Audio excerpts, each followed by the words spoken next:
Good evening friend. जैसा कि मैंने अपनी पिछले वीडियो में आप लोगों से कमिटमेंट किया था कि जल्दी ही अपनी कोचिंग आपको एक पहला वीडियो जारी करेगी। हाजिर है हमारी टीम अपना पहला वीडियो लेकर, जिसमें आज मैं आप लोगों को उत्तर प्रदेश के संक्षिप्त विवरण कर दूंगा। बच्चों, ऐसा कोई क्वेश्चन, ऐसा कोई भी पेपर नहीं बनता इसमें उत्तर प्रदेश से, चाहे वो सेंट्रल का हो, गवर्नमेंट का हो या स्टेट गवर्नमेंट का हो, कोई भी परीक्षा हो, इसमें उत्तर प्रदेश से सवाल निश्चित बनते हैं। उत्तर प्रदेश को पढ़ाने के लिए मैंने इसको कुछ भागों में बांटा है। जैसे अगर हम पहला देखें तो इसकी भौतिक संरचना में हम बात करेंगे आज प्राकृतिक परिदृश्य की, जलवायु की, मिट्टी की, कृषि की और पशुपालन का। इन पर सवाल दोस्तों कैसे बनते हैं? अगर आपको भौतिक परिदृश्य पढ़ना है तो आपको एक मैप बहुत जरूरी लगता है। आप लोग चाहे तो इसे परचेज कर सकते हैं, नहीं तो आप अपने कॉपी पेन अपने साथ में रखें। और जैसे कि मैंने सेल्फ खुद ही अपने हाथ से बनाया है, आप भी उत्तर प्रदेश का एक मैप बनाना सीखिए, जिससे पता चलता रहता है कि उत्तर प्रदेश में कौन सी चीज किस स्थान पर है। उत्तर प्रदेश पर पहला सवाल बनता है। अगर आप मैप को बनाएंगे तो आपको इस प्रकार की दो रेखाएं देखने को मिलेगी। देख रहे होंगे आप। पहला क्वेश्चन वो यही पूछ देता है कि ये दो रेखाएं क्या है। कहने का तात्पर्य क्वेश्चन को डायरेक्टली नहीं पूछेगा, वो पूछेगा कि उत्तर प्रदेश का देशांतर विस्तार कितना है। सबसे पहली बात आती है देशांतर की। इसका विशेष रूप से मैं इसे पढ़ाऊंगा आपके ज्योग्राफी में। देशांतर ग्लोब पर वो खिंची रेखाएं जो ध्रुवों पर एक दूसरे को काटती है, जिनकी संख्या 360 होती है और उनकी सबसे ज्यादा चौड़ाई रहती है भूमध्य रेखा पर। देशांतर से किसी भी देश का समय जाना जाता है। तो उत्तर प्रदेश का देशांतर विस्तार, उत्तर प्रदेश देशांतर 77 डिग्री 5 मिनट पूर्व से लेकर 84 डिग्री 36 मिनट, 84 डिग्री 38 मिनट पूर्वी। लिख सकते हैं आप लोग। उत्तर प्रदेश का देशांतर विस्तार 77 डिग्री 5 मिनट पूर्व से लेकर 84 डिग्री 38 मिनट पूर्व। दूसरा क्वेश्चन वो यही से बना लेगा कि उत्तर प्रदेश कितने अक्षांश को घेरता है। जाहिर सी बात है, आप बड़ी संख्या से छोटी संख्या को घटा दे, देशांतर निकल आएंगे और आपके देशांतर निकलेंगे 7 डिग्री 33 मिनट। यानी उत्तर प्रदेश का अगर देशांतर विस्तार देखकर कितना देशांतर घेरता है तो 7 डिग्री 33 मिनट, 33, 7 डिग्री 33 मिनट।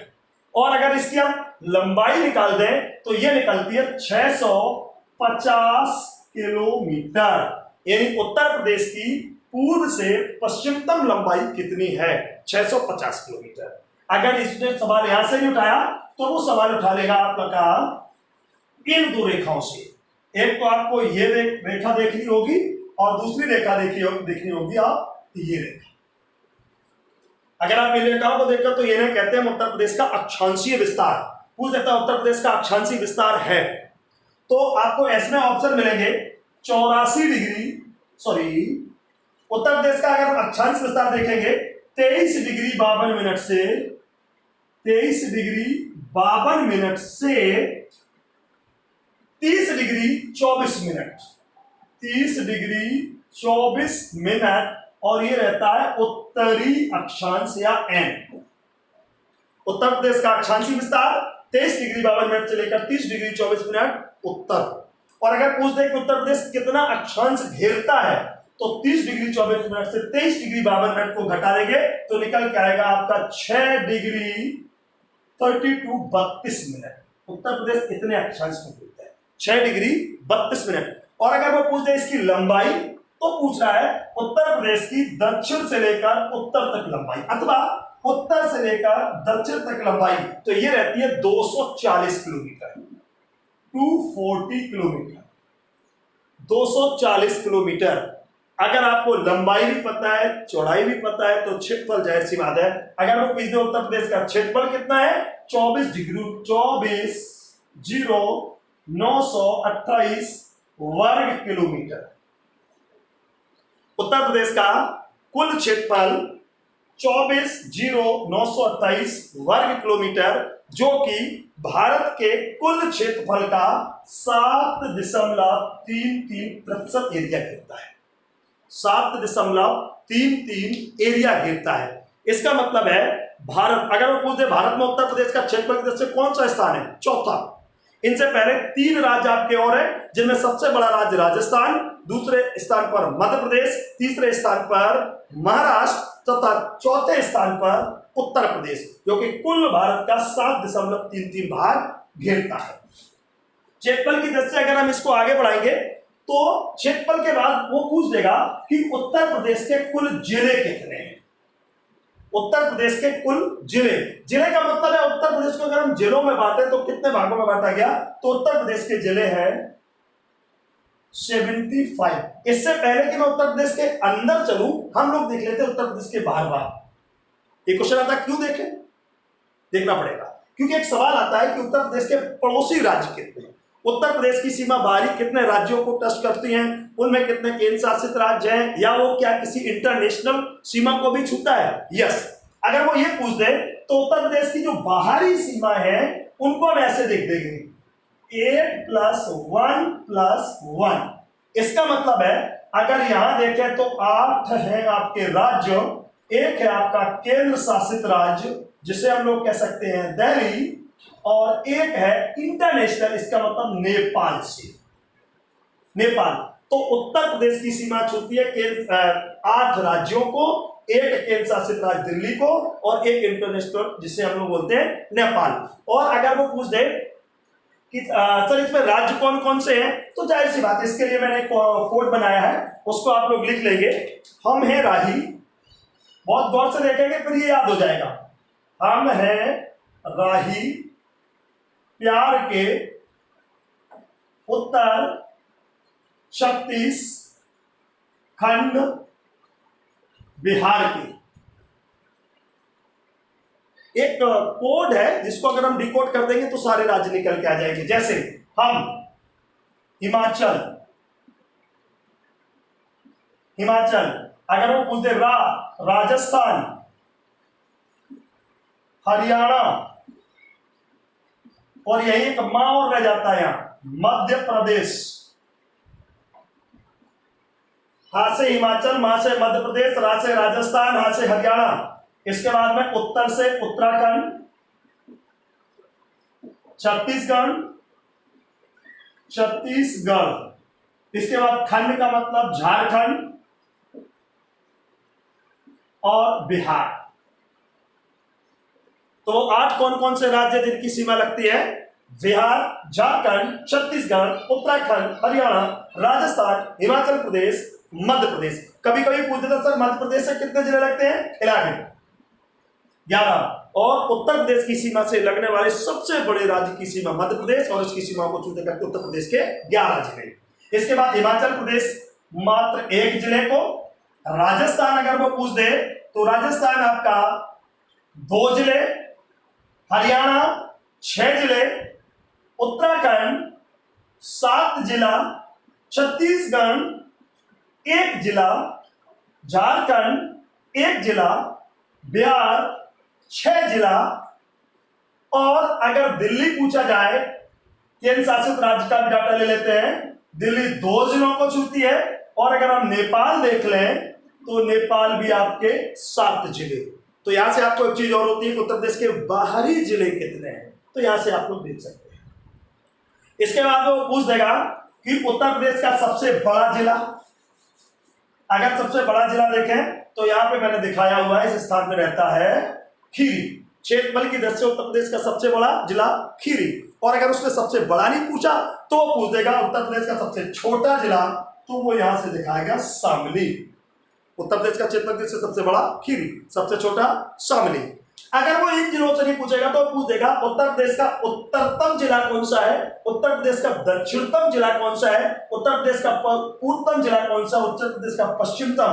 अगर वो पूछते पूर्वतम बलिया, पश्चिमतम शामली, उत्तरतम सहारनपुर तथा दक्षिणतम सोनभद्र। 4 डिस्ट्रिक्ट और सोनभद्र, बलिया, सहारनपुर, शामली। सॉरी, एक हुआ था अभी, शामली नहीं, सबसे छोटा डिस्ट्रिक्ट हापुड़, सबसे बड़ा खीरी और सबसे छोटा हापुड़ डिस्ट्रिक्ट। इसके बाद में अगर वो पूछ देगा जिलों की बात आती है, हम सोनभद्र को अगर गौर से देखेंगे तो 3 राज्यों से घिरा हुआ है, झारखंड, छत्तीसगढ़, मध्य प्रदेश।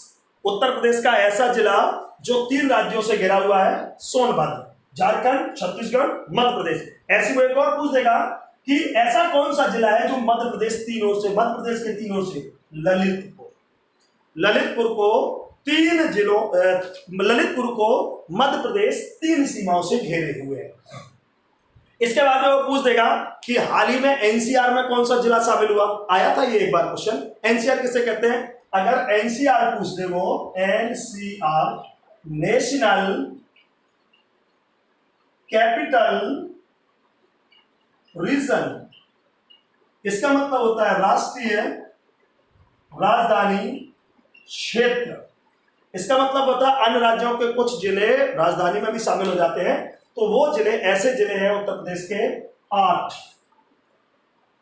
8 जिले कैपिटल में शामिल हो चुके हैं। इसका मतलब नेशनल कैपिटल रीजन में उन्हें शामिल कर लिया गया है। वो जिले हैं आपके हाल ही में जो शामिल हुआ शामली, उससे पहले शामिल हुआ था मुजफ्फरनगर, उससे पहले शामिल हुआ था बागपत, उससे पहले शामिल हुआ था हापुड़, बुलंदशहर, गौतम बुद्ध नगर तथा गाजियाबाद और मेरठ। इसके बाद वो कभी कभी सवाल पूछ देगा कि उत्तर प्रदेश के कुल जिले कितने हैं। अभी मैंने बताया था उत्तर प्रदेश के कुल जिले 76। एक क्वेश्चन पूछता है कि किस जिले का मुख्यालय कहाँ है। अगर आप 12 डिस्ट्रिक्ट को याद कर लेंगे तो आपको 75 जिलों के मुख्यालय याद हो जाएंगे। जैसे औरैया का जिला, औरैया का मुख्यालय औरैया, इटावा 12 डिस्ट्रिक्ट आपके ऐसे हैं जिनके मुख्यालय भिन्न स्थान पर हैं। उनको नोट कर लीजिएगा, हमेशा याद रखिएगा। जिनमें सबसे पहले आप देखेंगे तो अमेठी का गौरीगंज, संत कबीर नगर खलीलाबाद, इसको हाईलाइट करके पूछे, बहुत पूछा जाता है। संत कबीर नगर खलीलाबाद, गौतम बुद्ध नगर नोएडा, कौशाम्बी मंजनपुर, अंबेडकर नगर अकबरपुर, कुशीनगर पडरौना, कानपुर देहात अकबरपुर माती, सिद्धार्थ नगर का नौगढ़, सोनभद्र का राबर्ट्सगंज, इस पर भी हाईलाइट कर लेंगे। सोनभद्र का राबर्ट्सगंज, जालौन का उरई, फरकाबाद का फतेहगढ़ तथा संबल का पवनशाह। इस प्रकार के 12 डिस्ट्रिक्टों के मुख्यालय याद रखेंगे तो आपको सारे याद हो जाएंगे। इसके बाद वो पूछ देगा उत्तर प्रदेश को कितने मंडलों में बांटा गया है। उत्तर प्रदेश के अगर हम मंडल देखें तो कुल 18 मंडल। क्वेश्चन यहां से भी पूछता है वो उत्तर प्रदेश का हाल ही में निर्मित मंडल, और ऑप्शन वहां शाहजहांपुर करके आ जाते हैं। 2 क्वेश्चन एक साथ मिक्सअप हो जाते हैं। अगर वो मंडल पूछे तो 18वां अलीगढ़, अगर वो नगर निगम पूछे तो 17वां शाहजहांपुर। इसके बाद में अगर हम 18 देखें तो उनमें सबसे बड़े 3 लखनऊ, कानपुर, मेरठ, ये 6 जिलों को सम्मिलित करते हैं। इसके बाद फैजाबाद, अलीगढ़, आगरा, वाराणसी, गोरखपुर, देवीपट्टन जिसे हम लोग गोंडा कहते हैं, बरेली, मुरादाबाद, इलाहाबाद, आप लोग प्रयागराज लिखेंगे, प्रयागराज, चित्रकूट जिसे हम लोग बांदा कहते हैं, मिर्जापुर, आजमगढ़, झांसी, बस्ती तथा सहारनपुर। ये 18 मंडल थे उत्तर प्रदेश के। इसके बाद में कभी कभी पूछ देता है नगर निगम कितने हैं। नगर निगम जहां मेयर रहते हैं। नगर निगम की अगर हम संख्या देखें तो 17, हाल ही में 17वां बना शाहजहांपुर। और अगर हम देखें बड़े बड़े तो लखनऊ, इसके बाद आगरा, कानपुर, इलाहाबाद, वाराणसी, मेरठ, गोरखपुर, बरेली, गाजियाबाद, अलीगढ़, मुरादाबाद, झांसी, सहारनपुर, फिरोजाबाद, अयोध्या, मथुरा, वृंदावन तथा शाहजहांपुर, हाल ही में बना हुआ शाहजहांपुर। इसके बाद में अगर हम देख लेंगे विधानसभा आपकी 403। उत्तर प्रदेश में विधानसभा की संख्या 403। इसको म्यूट रखें। 403 उत्तर प्रदेश में अगर वो पूछते कि विधानसभा की संख्या कितनी है, विधानसभा की संख्या 403। इनमें अगर वो पूछ देगा 403 को कैसे डिवाइड करेंगे, 403 विधान